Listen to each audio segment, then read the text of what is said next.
Bienvenidos a Sala de Artistas de TVUSAC de la Tricentenaria Universidad de San Carlos.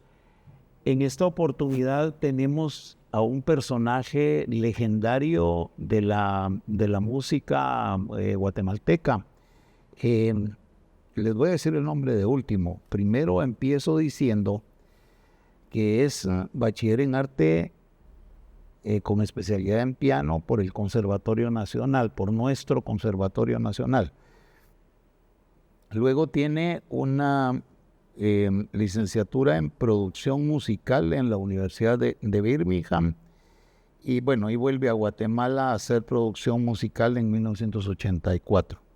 Se trata del insigne, del ilustrado artista y profesor guatemalteco Vinicio Quesada. Bienvenido a las cámaras de TVUSAC, maestro.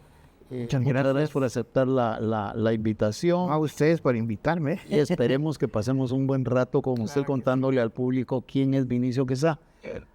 Mire, fuera de cámaras estábamos conversando con usted de sus ancestros.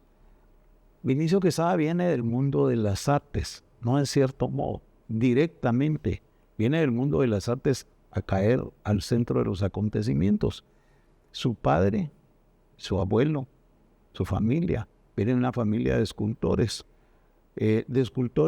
digamos que de la última parte del siglo XIX y la primera parte del siglo XX. Entonces, pues escultores de santos cabalmente, no existían. Se imaginaría, sí. Sí, no existían los escultores como Galeotti y Torres en ese momento, pues porque no había llegado el momento.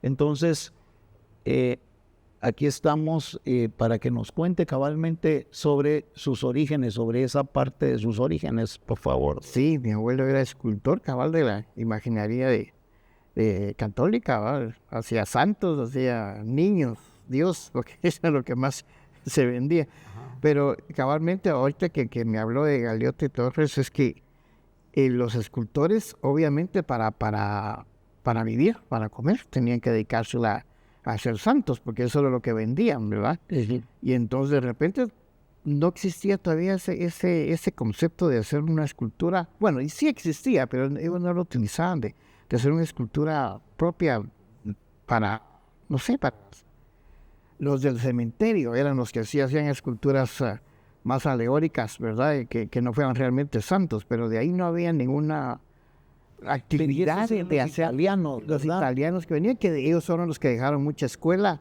a los escultores de aquí guatemaltecos, que se dedicaban a ser santos cabalmente para sobrevivir. Mi abuelo hacía santos.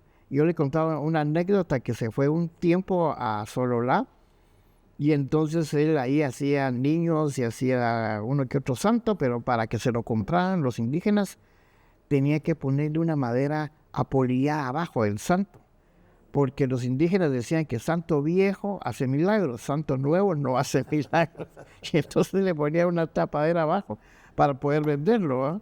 Esa es de las anécdotas que mi abuelo me contaba. Qué bonito. Interesante, ¿va? Ajá. Entonces, y era músico también, mi abuelo era flautista, y mi papá también era pianista, daba clase en el conservatorio. Mi tío también fue parte de la Orquesta Sinfónica Nacional en su época. Mis primos también son músicos. Venimos de familia de artistas, de músicos, ¿no? Sí, pues cómo no. Hace un momento hablábamos también del momento actual de la música, de la docencia. Cuéntenos cómo es que ve usted eso, cómo es que ese criterio que existía cuando usted y yo éramos jóvenes, aunque usted es bastante más joven que yo, que le decían, no, hombre, eso te vas a morir del hambre, no, ganar para otro lado. Sí, porque es el famoso paradigma de que el músico se muere de hambre, ¿verdad? Entonces, y no dejaban de tener razón en cierto modo, porque también siempre la situación guatemalteca económica y política siempre ha sido adversa para el artista. O sea, comenzando por nuestros gobiernos que nunca le han dado el apoyo suficiente al artista nacional, pero había que luchar contra eso también, ¿verdad? Ya cuando vine aquí a dar clases a Guatemala, que me dediqué hace 20 años a dar clases, porque antes no daba clases. Y yo me preocupaba mucho que preparábamos a los jóvenes para ser artistas, nuevos artistas, y lo llenábamos de ilusiones, gente joven que quería hacer algo. Pero el problema era que los parábamos en las 4 esquinas y ¿a dónde van a ir a trabajar? Era un problema real eso, ¿eh? Ahora pues ya tenemos 3 orquestas sinfónicas, ¿verdad? Que ya están institucionalizadas. Y hay mucho trabajo en la cuestión también privada. Entonces, lo que teníamos que hacer nosotros también era enseñar al joven cómo conseguir trabajo. No propiamente que el gobierno lo contratara, sino que cómo hacer que generas trabajo, ¿verdad? O sea, la cuestión de cómo fomentar su profesión. ¿Cómo gestionarla? Cómo gestionar esa profesión como cualquier otro profesional. Porque yo sí les decía a muchos papás que se acercan conmigo, me dicen, es que se mueren de hambre nuestros patojos, ¿qué va a hacer él? Y yo les decía, mire, cualquier profesión se muere de hambre si no sabe gestionar. Un título universitario no es garantía de que su hijo va a ganar dinero, que va a vivir. Y no puedes poder. Esa gestión que va a hacer de su profesión. Un abogado tiene que buscar dónde meterse, contactos, gestionarse con otros abogados, fundar un bufete, un médico igual, un ingeniero igual. Un ingeniero que se va a encerrar en su casa, nadie lo va a conocer, nadie lo va a llamar. Igualmente es el músico. ¿Cómo enseñarle al músico a llegar con un gerente de una empresa y el gerente no sabe nada de música? Pero ¿cómo es que un músico le dice, mire, la gente que compra su producto es la gente que va a llegar a mi concierto? ¿Verdad? Patrocíneme los anuncios, ¿verdad? Ese convencimiento, eso es lo que se les enseña ahora a los jóvenes para que generen trabajo. Y ahora lo veo, me encanta mucho ahora que nuestros jóvenes, yo hablo desde el punto de vista de la universidad, los que tenemos en la Escuela Superior de Arte, que todos están trabajando. Me da tanto gusto que todos están realizando, no precisamente trabajando con el Ministerio de Cultura, digamos, ¿verdad? Sino que ni con la municipalidad, sino que ellos han hecho sus propias academias. Y entonces tenemos, digamos, a un Jonathan Pinto de Chiquimula que se graduó con nosotros. Él tiene su propia academia en Chiquimula. No había nada en Chiquimula.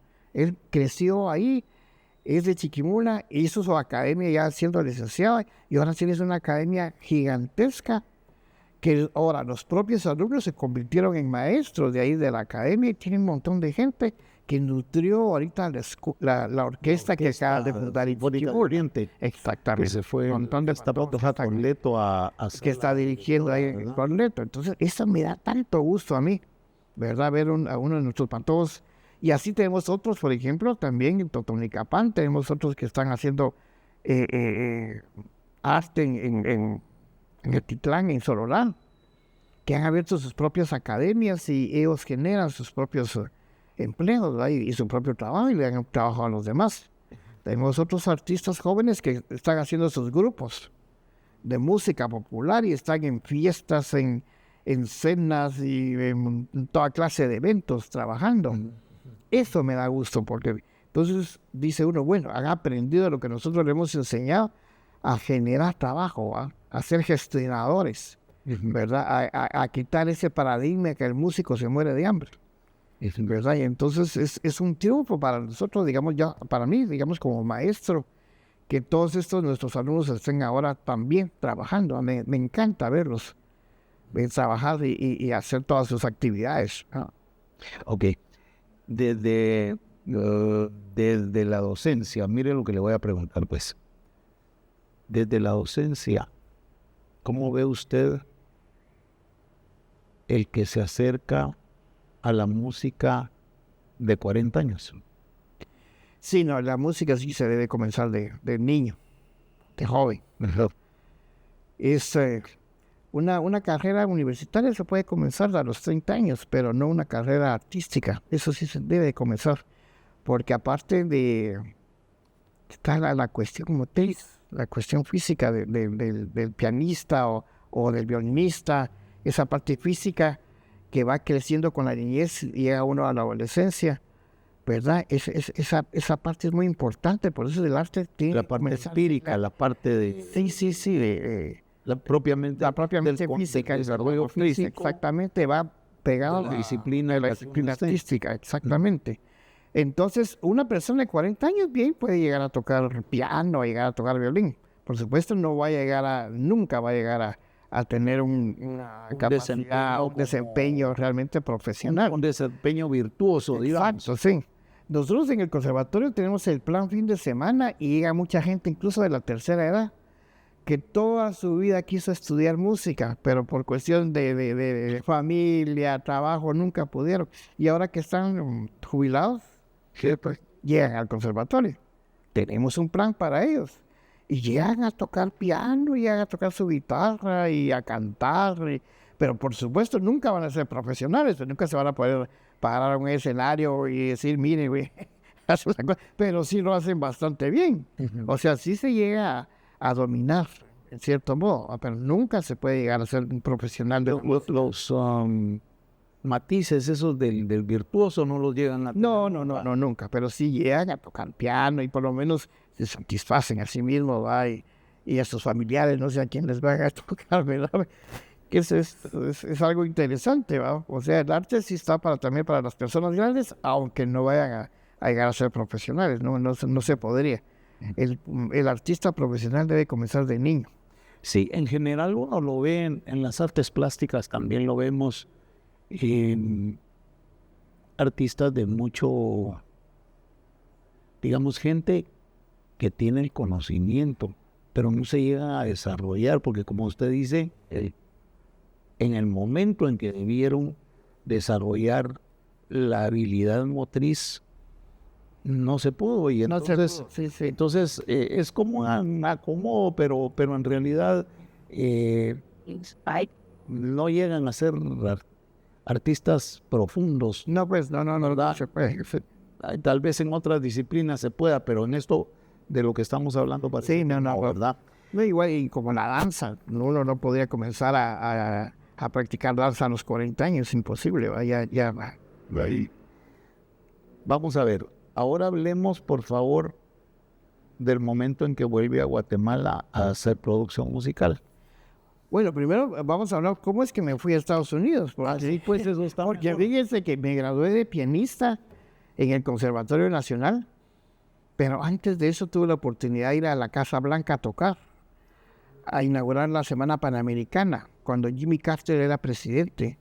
Fuimos con Henry Raudales y tocamos ahí un concierto de inauguración de la Semana Panamericana. Y a raíz de eso fue que ganamos una beca para estudiar. Completa, porque ganar una beca en Estados Unidos es muy difícil, hay medias becas, pero nosotros tenemos beca completa, incluso con alimentación y dónde vivir. Y plata para gastar, ¿va? Usted? No, eso sí no, tuvimos que trabajar en otras cosas, pero teníamos todo, pues, ¿verdad? Entonces, y yo cuando llegué a Estados Unidos, supuestamente iba a seguir piano, pero cuando llegué a la universidad, vi por primera vez un estudio de grabación gigantesco que había ahí en la universidad y había una Big Bang grabando en ese momento. Y Esto dije, es lo no, mío. esto es lo mío. Yo no vengo a estudiar más piano, no quiero seguir estudiando piano, yo quiero estudiar producción musical, quiero estar metido en un estudio de grabación, quiero estar haciendo arreglos, porque eso era más creativo, era un trabajo más, no tan repetitivo, sino que era un trabajo creativo, ¿verdad? Y estar metidos en el estudio de grabación, grabando, dirigiendo músicos, escribiendo la música, eso es lo que yo quería, ¿verdad? Y entonces ahí fue donde pude cambiar mi carrera, porque yo iba para pianista, pero logré cambiar a productor musical, y ahí me quedé estudiando productor musical. Y con tan buena suerte de que yo me iba a quedar en Estados Unidos, porque aquí no había producción musical realmente profesional. Pero con tan buena suerte que cuando vine, Videca Internacional acababa de inaugurar su nuevo estudio de grabación. Era una construcción hecha especialmente para hacer un estudio de grabación. No era un edificio readecuado, no, era una construcción hecha por ingenieros ingleses que habían venido a hacer un estudio de grabación. Y además traían todo el equipo de esa época que era de punta, digamos, ¿verdad? Todo nuevo y todo, ¿verdad? Pero no tenían ellos productor musical. porque aquí no había esa carrera. Habían músicos muy buenos, de popular y todo. Pero Y por suerte suya, usted por suerte vine a dar aquí con ellos, y contratadísimo. Me quedé aquí, ¿verdad? Contratado. Ahí pasé 20 años de mi vida trabajando con ellos. me da un tirito. Fíjese que se nos acabó el primer segmento. Vamos a ir a un corte y volvemos al segmento. Vamos a un corte y volvemos con el maestro Vinicio Quesada contándonos la excitante experiencia de su vida. Por favor, no se vayan. Lo mejor está por llegar. De regreso en Sala de Artistas con el maestro Vinicio Quesada y la excitante experiencia de su vida, ya decíamos. Maestro, siga contándonos lo de IDECA. Es importante para la reconstrucción de la historia de lo que ha pasado en estos años de su vida. Sí, como les decía, vine a IDECA a caer parado en una empresa que necesitaba un productor musical profesional, ¿verdad? Estudiaba. Ahora, actualmente, ya hay producción musical en 2 universidades, ¿verdad? Ya se estudia aquí en Guatemala, pero antes eso no existía. Entonces, vine aquí a trabajar con ellos y a trabajar con artistas guatemaltecos. Eso fue una gran experiencia. Pasé 20 años trabajando como productor musical, haciendo jingles para televisión y radio, además, haciendo arreglos. No sé ni cuántos arreglos me eché en 20 años. Un montón de arreglos. Ahí fue donde yo llevé a Ricardo Arjona, porque mi parte del trabajo era buscar artistas nuevos y llevarlos a grabar, ¿verdad? Entonces yo me iba a meter a los nightclubs a escuchar grupos, a oír cantantes para llevarlos a grabar, ¿verdad? Esa era parte de mi trabajo. Y a Ricardo Arjona lo conocí cabalmente, que fui a ser de jurado a un festival de la canción que tenía de La Queche. Me invitaron a ser jurado y entonces cabal... La Queche, ¿ah? No, él estudiaba ahí, el magisterio. Y entonces cabal esa vez ganó el primer lugar. Y entonces le dije, mira, qué interesante lo que compones. Quiero llevarte a IDECA a ver qué podemos hacer contigo, ¿verdad? Y también yo hacía producciones musicales en el Teatro Nacional. Eso fue en esa misma época, ya hacía producciones musicales en el Teatro Nacional, montábamos comedia musical en el teatro. Y varios montón de cosas que hice ahí en el Teatro Nacional en esa época de los 80.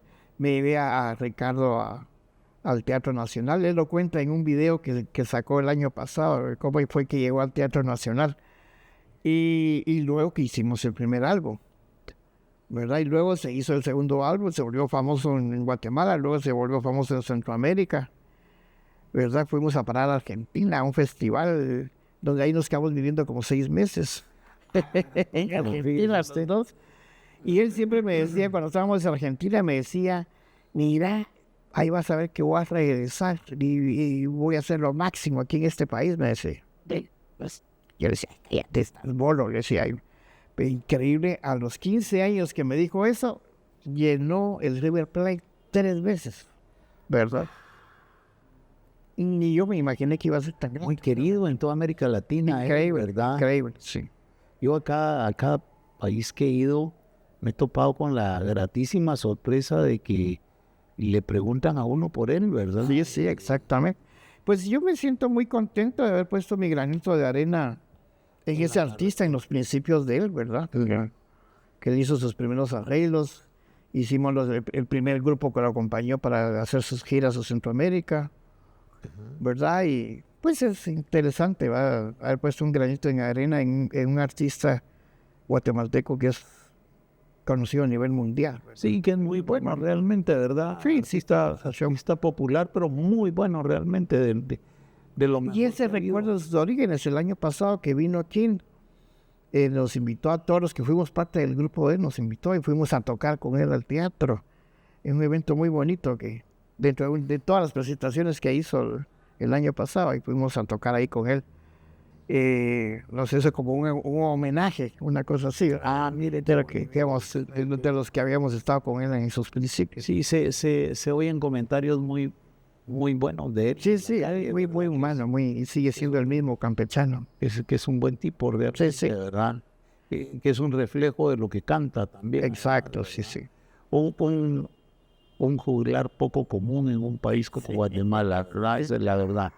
Pues entonces, parte de ese mi trabajo que hice en Dideca fue Ricardo, y como otros artistas también, ¿verdad? Que como Fidel Funes incluso, o como Elizabeth, que todavía anda cantando por ahí, y un montón de artistas que pasaron ahí conmigo. Y lo personal. Bueno, yo también, y ahí grabé 14 álbumes ahí en Dideca, como parte de mi trabajo, ¿ah? 14 álbumes que se vendieron en Estados Unidos. 14 álbumes de piano, grabé de piano. Suyo, Que yo era el ejecutante, el artista. Y entonces Sony Music compró los derechos de todo eso y se vendió muy bien en Estados Unidos. En Sudamérica, sí. Sí, pues qué buen hombre. Música de centro comercial, es decir, música muy suave, así para bancos, música de elevador. Antes era música de centro comercial, ahora es una cosa terrible usted. Bueno, ha sido también pianista acompañante de solistas de canto operático. ¿A quiénes recuerdan eso? Así es que realmente yo no hice carrera de pianista, me gradué de pianista, pero nunca hice carrera pianística, sino que no dejé el piano, eso sí. Entonces me gusta siempre acompañar a cantantes de ópera y a instrumentistas. También fui pianista del coro nacional, fui pianista del coro universitario. Entonces, esa fue mi carrera pianística, ¿va? Como pianista acompañante. Pero ha hecho cosas verdaderamente trascendentales, ¿verdad? Porque el coro nacional sigue vivo y es una institución. Sí, el coro universitario también fue, ¿verdad? Sí, claro. Y entre los artistas, entre los solistas del bel canto, ¿a quiénes recuerda? Digamos a Luis Felipe Girón. A Girón May. Sí, a Mario Chan. Todos ellos los acompañaron, los grandes, ¿verdad? Y muchos artistas de menor muy buenos, pero que tal vez no sean tan famosos, ¿verdad? E instrumentistas también que han venido, que a veces vienen a Guatemala y en esa época buscaban un pianista profesional que los acompañara, ¿verdad? Con música académica, y siempre era yo el llamado, llamen a Vinicio. Él puede acompañar, sí. Y entonces estuvo siempre lleno de chances. Entonces siempre tuve mucho trabajo, sí, en distintas categorías. ¿No ha pasado penas usted? No, yo sí, porque tenía muchas, era muy versátil, ¿verdad? Porque aparte de ser productor musical, también era pianista académico clásico, entonces pues, me metía en ese renglón, ¿verdad? Y arreglista, también ha sido arreglista de orquesta. Arreglista de orquestas, de grupos, para las producciones de Dideca. Y entonces, he hecho mucho, porque fui un artista bastante versátil. Sí, pues a veces fue una suerte que usted haya pasado por el conservatorio entonces, y una casualidad afortunada que fuera a tocar a ese concierto a la Casa Blanca. Sí.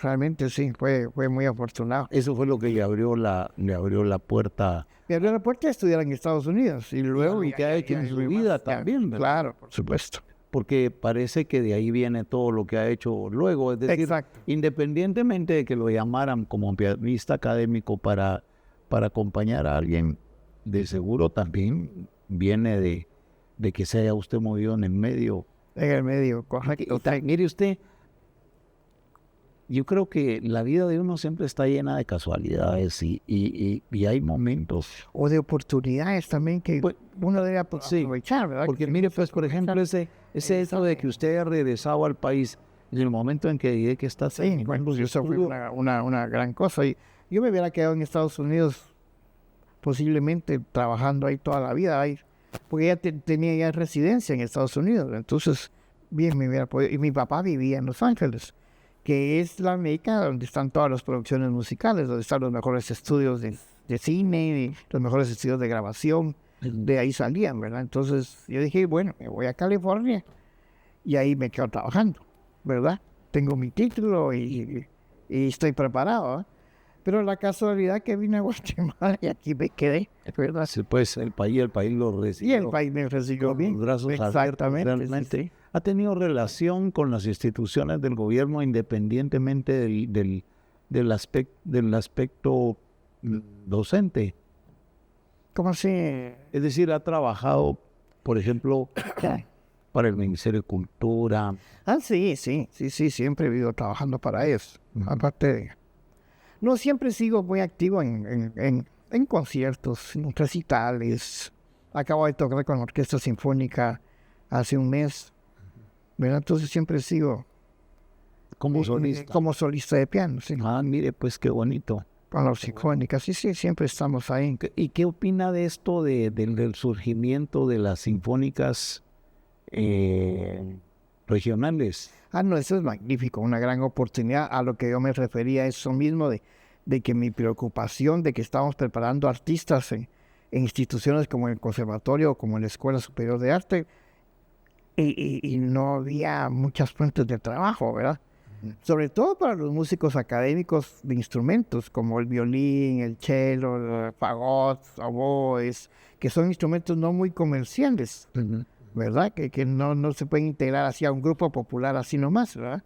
Y entonces, qué bueno que haya mucho trabajo ahora para esto. Porque en las orquestas nuevas está lleno de jóvenes ahora, es increíble, ¿verdad? Vino aquí la orquesta que está en Totonicapán, es un montón de patojos y la mayoría han estudiado en el conservatorio o en la ESA aquí con nosotros, de la universidad o en la escuela municipal. ¿Verdad que sí, la escuela municipal también mucho tiene otra orquesta, ¿verdad? Sí, pero es parte de la orquesta, no es una orquesta en el sentido no profesional, sino no les pagan por eso. No es una orquesta que diga la municipalidad tiene su orquesta y les paga un sueldo. No es parte de la educación que reciben dentro de la escuela, que forman una orquesta y que llaman a músicos a invitar para que toquen. Lindo sería que la municipalidad tuviera su orquesta sinfónica también, pero con plazas también para todos estos jóvenes pagados, ¿verdad? Tendríamos otra orquesta aquí en la ciudad, aparte de la Sinfónica Nacional, tendríamos la orquesta municipal. Sí, pues, ¿verdad? La Orquesta Sinfónica Nacional es patrimonio. Es patrimonio cultural, sí, claro. Cultural de la nación, exactamente. Sí, bueno. Mire, lo quisiera invitar a hablar de un tema, el funcionamiento actual del conservatorio. ¿Cómo ve eso usted? Pues el conservatorio cumplimos 150 años aniversario del año pasado. Fundó Reina Barrios, ¿verdad? No, sí, más o menos en la época de... No, más o menos en la época de José Rufino Barrios, durante la Revolución Liberal que hubo. Entonces, aunque al principio el gobierno no tomó la idea, fue en cuestión como privado, que Juan Averle, italiano, fundó el conservatorio con sus propios medios. Pero entonces ya, y para mostrar al gobierno que sí se podía hacer algo, ¿verdad? Ya la banda marcial ya funcionaba, ¿verdad? Y entonces, pero la banda marcial no tenía cuerda, sino que eran solo vientos. La banda marcial se fundó con una escuela de sustitutos que todavía persiste, ¿verdad? Que es la que alimenta a la banda marcial. Y entonces él decía, hay que hacer un conservatorio donde formemos músicos de violín, de cello, instrumentos que no sean de banda precisamente. De piano. Y entonces aprovecharon, como el gobierno, todos los conventos los convirtió en escuelas, aprovecharon que en el convento de Santo Domingo había un espacio. Y entonces ahí fundó el primer conservatorio, con la promesa de una ayuda del gobierno, porque sí, el gobierno lo vio con buenos ojos, pero no lo ayudó de inmediato. Sino fue que hasta después que el gobierno ya tomó cartas en el asunto, como a los 2 años, y dijo, bueno, sí, démosle ya ¿cómo se llama? Un apoyo económico, un presupuesto ya propio para que el conservatorio funcionara. Y ahí hasta la fecha, ¿verdad? Que ha seguido el conservatorio. Está funcionando como academia en el conservatorio. Sí, funciona bien, ahí tenemos todos los instrumentos. Lo bueno es que ahí ya hay niños, que es lo que nosotros percibimos, niños y adolescentes, ¿verdad? Para luego que se formen ahí como una primera fase de formación, ¿verdad? Y luego pasen a las universidades. Llegan a una suerte de curso de iniciación. pasan por ahí y luego el conservatorio propiamente hacer la carrera ya instrumental académica, sí. Entonces salen como cualquier bachiller a los 17, 18, 19 años y ya pueden pasar a la universidad. Sí, pues con ese diploma. Exactamente. Sí. Muy bien, bueno, vamos a ir a otro corte. Volvemos en un momento con el maestro Vinicio Quesada hablando de las interioridades de su vida artística y productiva en este país. Por favor, no se vayan, lo mejor está por llegar. De regreso en Sala de Artistas con el maestro Vinicio Quesada, hablando de los temas apasionantes de su vida. Maestro, los grandes maestros locales que han influido su vida. Bueno, sí. Música. Tuve la dicha de tener a Jorge Sarmientos como mi maestro de armonía y composición. También pasé con Joaquín Orellana. Es otro gran maestro, virtuoso, sí, grande dentro de la composición, ¿verdad? Muy creativo él. Me abrió otras puertas también él, ¿verdad? Entonces, dentro de la música que él hace, que es muy interesante, por cierto, ¿verdad? Porque sí, por supuesto. Desde joven, de que éramos alumnos del conservatorio, participábamos en sus obras, ¿verdad? Que eran obras de locos y de marihuanos, decía, y los versos incluso de la sinfónica los rechazaban, no. Entonces, él siempre, Joaquín siempre se ha hecho acompañado de gente joven, que es la que siempre lo ha apoyado hasta la fecha. Uh-huh. Y entonces nosotros éramos los jóvenes de esa época, él ha rechazado sus obras por la sinfónica, porque decían, este señor está loco. Porque antes la sinfónica era muy cerrada en ese sentido, ¿no? Ahora, pues... Muy académica, ¿verdad? Demasiado. En una época que en el conservatorio nos prohibían tocar música popular. Era pecado eso de tocar una canción, ahí solo Beethoven y solo Mozart, no se puede hablar de nada más, ¿verdad? Ahora no, ahora es otra cosa diferente, ¿verdad? Ya se sabe que el jazz se estudia también en un conservatorio, ya se sabe que la música latina, la música pop se estudia en el conservatorio también, ¿verdad? Pero antes eran muy cerrados esos círculos, ¿verdad? Entonces Joaquín, con sus obras así muy modernas y muy novedosas, no eran muy aceptadas, ¿verdad? Pero nosotros los jóvenes sí lo acompañábamos, ¿verdad? Porque como con esa rebeldía de juventud, decía, sí, este está loco, este señor, pero hay que además de la onda y todos participábamos en sus obras, ¿verdad? Ajá. Y entonces ahí aprendí mucho con él, ¿verdad? Ese momento de transformación de lo muy académico a lo muy novedoso en composición. Claro. Sí, fue una escuela grande que tuve. Recientemente, cabalmente con el canal fuimos a grabar un concierto de él a la inauguración del anfiteatro de la Estación Transparente del Deseo, un centro cultural que hay en zona 17. Uh-huh. Y pues yo he tenido en ese momento la oportunidad maravillosa de hablar con él, de hablar largamente con él un par de horas, ¿verdad? Que es algo que no le pasa a uno nunca porque él es muy nervioso y va de un lado para otro. ¿A usted? Sí, es un personaje. Es un personaje. Y la obra, pues de verdad, es, como usted bien acaba de decir, una obra no académica, muy imaginativa, muy creativa y que va más allá de la música académica, indudablemente, ¿verdad? Los conceptos son otros por completo. Exacto, ¿verdad? Sí. Y él está, igual que está imaginando la poética de una barranca poblada de árboles y de aves, está también imaginando el contenido que tiene el ruido de una calle, todo lo que los ruidos que se convierten en música. Exactamente, sabiendo los ordenar. Y cuando uno lo escucha, cuando uno escucha la obra ya integrada, son maravillosas. Ajá, exactamente. Sí. Y además tienen algo que la música académica, pues no es que no tenga, pero tal vez con mayor contenido, la capacidad de sorprenderlo a uno, ¿verdad? y de conmoverlo, hombre, es que esa es otra cosa, ¿verdad? A mí me tocó ver en ese concierto a gente derramando lágrimas, usted dice, ¿y aquí qué está pasando, verdad? Pero es que se enfrenta uno a un hecho estético profundo, realmente es otra cosa el maestro. Sí, sí. No, conmigo influyó mucho en ese sentido, porque cabal me hizo apreciar ese tipo de sonoridades, ¿verdad? Que yo incluso implementé en mi forma comercial de trabajar, ¿verdad? Ujú.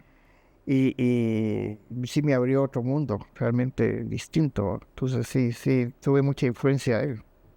Mire, Realmente, sí. pues es una gran cosa oír eso porque mire, pues, la gente siempre presume que una influencia, que alguien lo influye a uno y uno replica lo que está haciendo, pero no es cierto.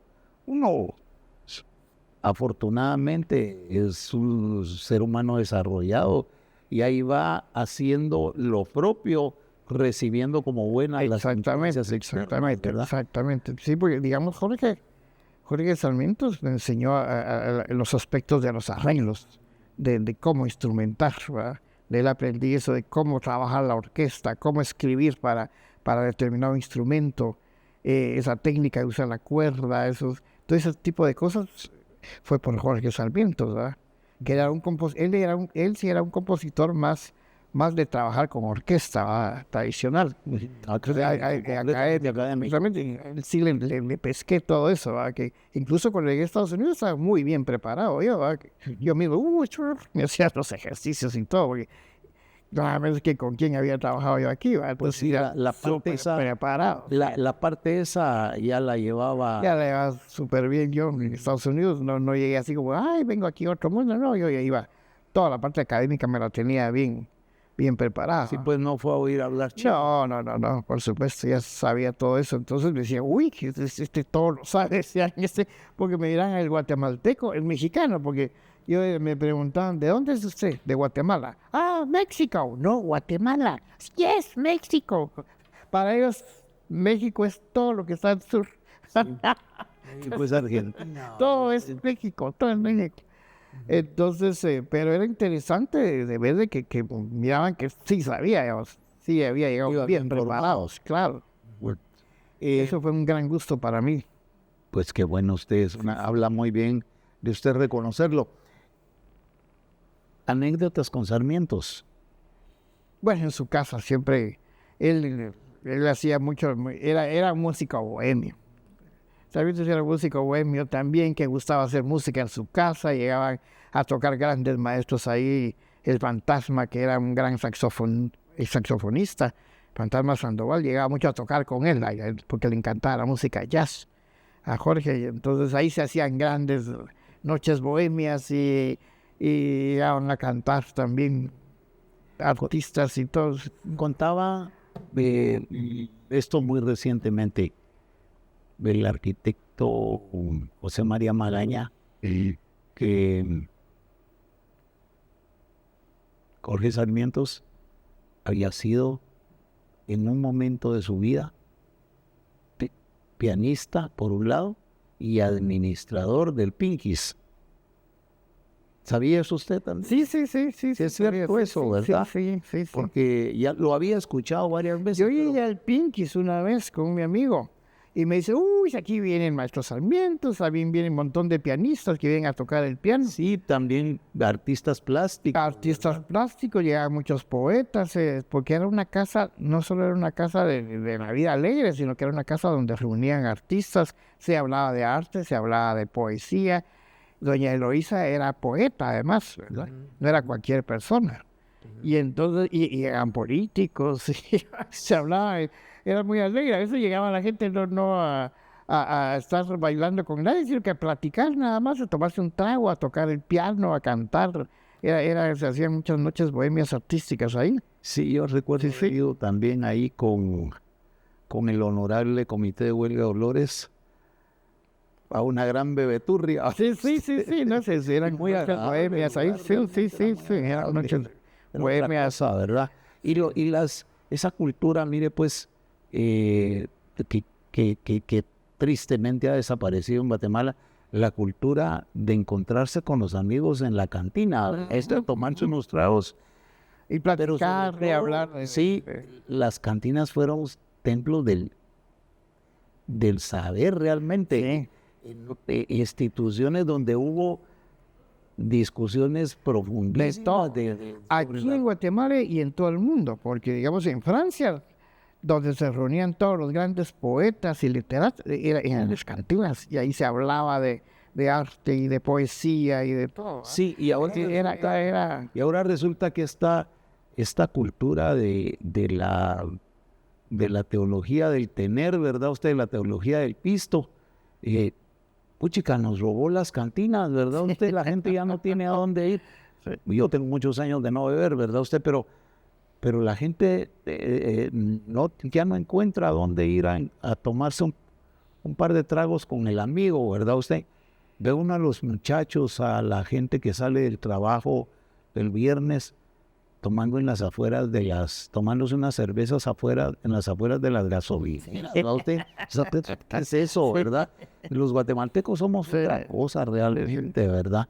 Yo creo que solo sobrevive que un bar grande en la zona, al final de la zona 1, al principio allá por la primera calle o en la zona 2 ya probablemente. Zona 2, sí, yo creo que todavía están. Yo creo que Granada se llama, ¿verdad? sí. El Granada y el Que era el lugar de reunión también de artistas. Sí, pero hubo muchos. El Madrid, el Juárez. Había una cantidad, el Gallito, ¿verdad? Usted donde tocaba la marimba Gallito. Tocaba la marimba Gallito. Usted tal vez ya no conoció ese. No, la marimba Gallito sí la conocí todo. No, pero el lugar del Gallito. No, yo creo que no, porque ese ya es muy viejo, no sé. Estaba en la 9ª calle, entre 8ª y 9ª avenidas, donde ahora está una librería Progreso. El Gallito. Y se llama el Gallito porque la marimba Gallito la oficial ahí. Y era la marimba oficial del lugar, ¿verdad usted? Era un lugar muy, muy agradable, había pianista también, y pues trago toda la noche, ¿verdad? Era un bar donde usted podía llevar a su familia inclusive, ¿verdad? Así como el Portalito, ¿verdad? Ajá. Hubo lugares muy gratos, de verdad, en la ciudad al respecto. Bueno, ahora, maestros internacionales que hayan influido su vida, maestro Quesada. Hay varios, realmente. Bueno, yo podría hablar de compositores que han influido en mi vida, digamos como Beethoven. Me encanta mucho la música de Beethoven, la música también impresionista me fascina. Y eso me enseñó a escuchar Jorge Sarmiento, la música impresionista, porque él era muy amante de la música francesa.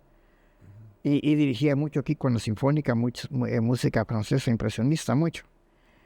¿Qué sé decir? Ellos dos se dejaron mucha huella en mi vida, ¿verdad? Y Orellana, que todavía vive, sí, ya está viejita, pero anda por como que sin nada, trabajando duro, muy activo. Y un cerebro muy lúcido. Muy lúcido y todo. Y es increíble. Les tomamos una entrevista en esa oportunidad. El canal le tomó una entrevista y es una cosa maravillosa. El tipo dijo, no fue una entrevista, le dimos el micrófono y él empezó a hablar y habló media hora probablemente de corrido y muy articulado su discurso, pues para ser el hombre de la edad que tengo, que tiene 92 años. Sí, exactamente, ya, ¿verdad? Es un hombre grande. Y pues, él, mire pues, unas puntadas, ¿verdad? Tiene una chispa que uno de verdad se queda con la boca abierta. Llegó a saludarlo a su hija y entonces le digo, maestro, muy linda su hija. La hice en un salón de belleza. ¿Qué le parece a usted? Muy simpático él, pero muy puntual. Muy puntual, parece Zacapaneco realmente, ¿verdad? Usted con la punta de la lengua las respuestas. Pues bueno, maestro, mire, yo quisiera que después de todo lo que nos ha contado, deje a los jóvenes que se están iniciando con un mensaje suyo. ¿Qué les diría usted a los jóvenes que empiezan hoy en ese maravilloso camino de las artes? Bueno, lo primero, y que se los digo siempre que llegan a mi aula, que no tengan miedo, que se dediquen a la música, que no tengan pena, no se van a morir de hambre. Eso no existe, ¿verdad? Se muere de hambre el haragán, el que no hace nada, el que se encierra en su casa esperando que lo llamen. Pero la persona que trabaja y tiene creatividad para hacer proyectos y todo, nunca se va a morir de hambre. ¿Verdad? Que sigan adelante. Muy bien, muchas gracias entonces por estar aquí. Le agradecemos en lo que vale su presencia. A ustedes también les agradecemos mucho que nos permitan entrar a sus hogares, a las pantallas de sus hogares, por el medio del canal de la televisión de la universidad.